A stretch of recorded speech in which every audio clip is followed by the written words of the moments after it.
characteristic and how to dress up well for a good salesperson. Hi, my name is Wani. So I will explain a good example of characteristics for a salespeople. So a successful salesperson has a special set of characteristics that are used to make sales. Some people have a natural talent, however, a characteristic can be learned for anyone to be successful. So according to the 15 characteristics of people who succeed at sales, a successful salesperson has the following traits. The first one is ability to listen. A good salesperson needs to satisfy needs. The only way to find out what those are is by listening to what each prospect is saying. The best salespeople are always talking.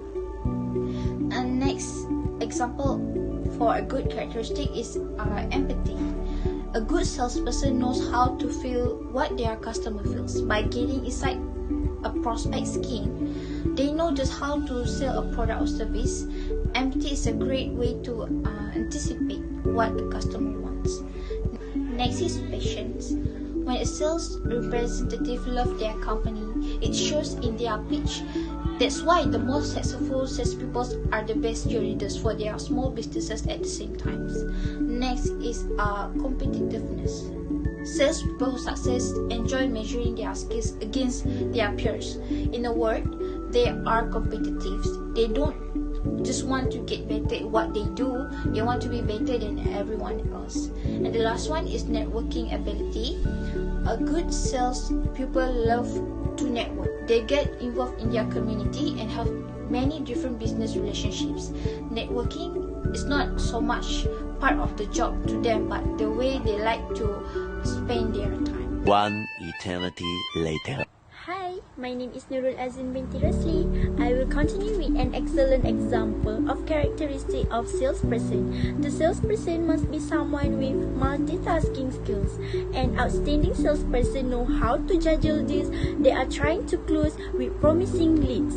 They can even respond to queries through email and on the phone at the same time. Great multitasker make excellent addition to any sales teams.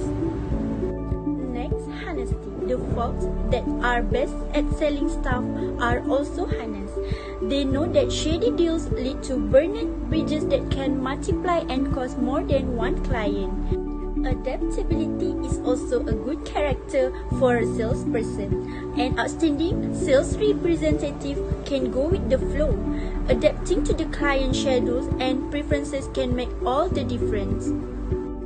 Furthermore, communication skills are also important for a salesperson. There is no way around having excellent verbal skills if you are trying to sell people goods and services. People who excel here know how to stay away from jargon and hard to understand concepts. Finally, persistence without being rude or pushy. Good salesperson know how to get the job done. They know many people face the most challenging obstacle just before they reach their goal. They know how to work through slumping sales number. Assalamualaikum, my name is Arif bin Salihuddin. I'm going to discuss about how body language, persuasive and knowledgeable characteristic able to attract customers. Right, first is body language. Body language provides an incredible amount of information on what other people might be thinking or feeling. After all, it accounts for over 60% of communication. No matter what type of activity you are participating in, your body is saying a lot about you at any given point in time.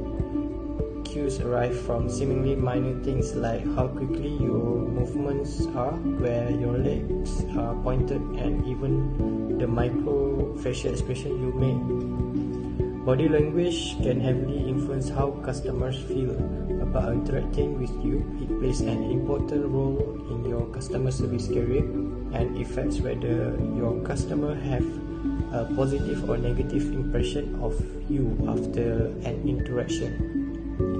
You can use body language to your advantage simply by mastering tips outlined in this post and applying it cautiously to your interaction with customer. Second is persuasive.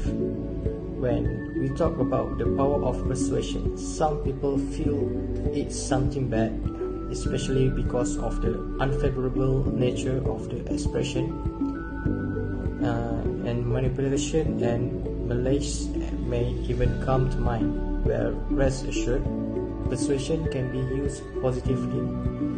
This negative connotation can be explained by the fact that persuasion is the act of convincing someone to perform an action. And when we think about sales strategies, this means convincing someone to purchase a product or service. The problem is that sometimes sellers end up using aggressive techniques to convince people to buy something they didn't want to buy in the first place. In other words, they are able to manipulate customers.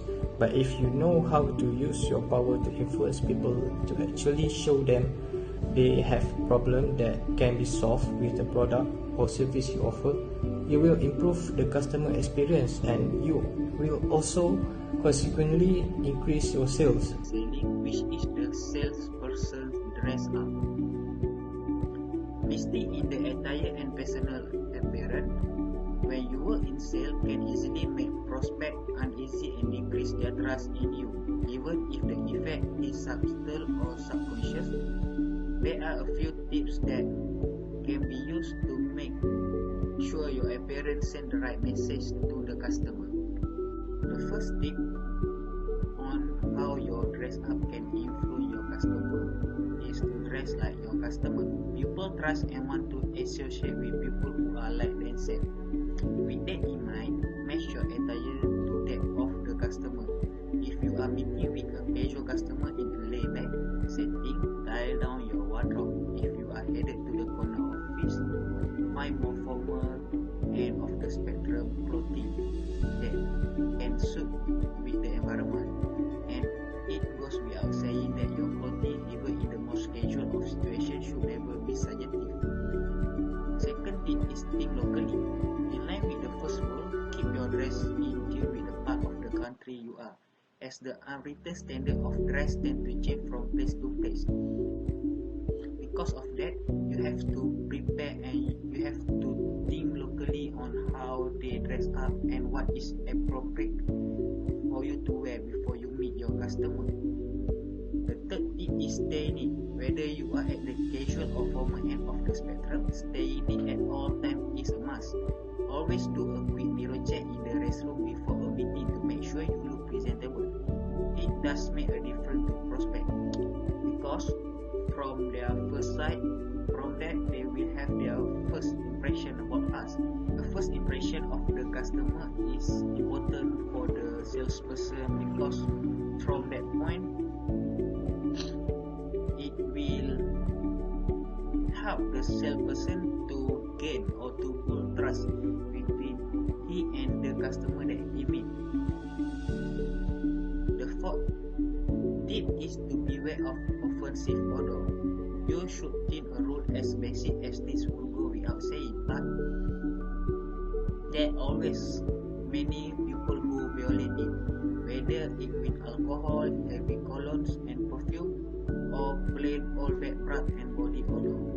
Avoid anything that gives you or your clothes a pungent scent before meeting with a prospect, because once the prospect feel uncomfortable with you, it will make them try to avoid you, and your business meeting will not go in very well. And the last tip before you meet your customer is don't smoke. Cigar and cigarette aren't the business feature they once were, but never smoke before or on a sale call, even if your customer is smoking. The smell of the cigarette will linger on your clothes, and the act of smoking tends to divert your attention from making the best presentation possible to the customer, which will make the customer hardly to be influenced by you, because your attention has been diverse to other part. Assalamualaikum warahmatullahi wabarakatuh. My name is Muhammad Aziz bin Azhar.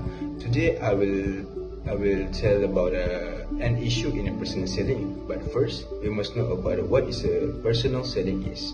Personal selling is when a company uses people to sell their product. In this situation, the salespeople are commission based and may even earn reward for selling a certain amount of the product. While this entices the salespeople to sell for the company, it can also come with legal and ethical issues. First, there can be both legal and ethical consequences if a personal seller is not honest with their customer. So first, an ethical and legal about the personal selling is about the deception. Deception is when some intentionally present incorrect facts. As mentioned above, many companies that use personal seller have incentive for their seller to hit certain sales goals. This could lead sellers into using deception in order to achieve this goal. On the legal side of things, misrepresentation is an issue in a personal selling. So misrepresentation is when someone misleads someone else in order to gain from it. So the personal seller have to be careful that they do not deceive customers or misrepresent the product they are selling to avoid ethical and legal issues.